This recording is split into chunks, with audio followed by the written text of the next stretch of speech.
Overcourt muna tumutuloy ngayon na mahigit 20 pamilyang nasunugan sa Quezon City kagabi. Narito report ni Jay Sabali. Hindi magkamayaw ang mga residente ng Armonio Street Area B, Barangay Batasan Hills, Quezon City sa pag-iigib ng tubig at paglalagay nito sa mga truck ng bombero para mabugahan ang mga nasusunog nilang bahay. Madali kasi naubos ang tubig ng bombero habang naglalagablab pa ang apoy. Nagsimula ang sunog mag-aalas 12:30 ng hating gabi na umabot sa ikatlong alarma. Lumalabas na nagsimula ang apoy sa bahay ni Carolina Monsalud. Ayon kay Monsalud, natutulog siya nang may kumatok at sinabing nasusunog na ang kwarto sa itaas ng kanilang bahay. Walang tao sa taas eh. Doon nag-umpisa yung usok, pero walang tao sa taas. Pero hindi amin yung sa anak ko yun. Sa anak ko? Oo. Wala rito, wala. Kaya nga walang tao ron. Bagamat may firewall ang ilang bahay, 12 bahay pa rin ang nasunog.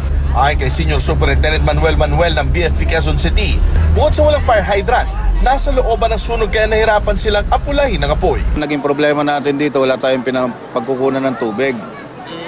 So, buti na lang at nagbayanihan ng mga tao, nag-bucket relay sila, kinargahan nila yung mga truck, matulungan yung ating mga bumbero, so kaya na-contain natin to ng maaga or hindi na lumaki ng gusto yung apoy.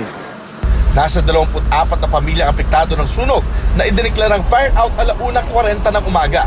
Tinatayang nasa 200,000 piso ang halaga ng mga natupok ng apoy. Pansamantalang nanunuluyan sa covered court ng Area B ang mga nasunugan. Jay Sabale, GMA News.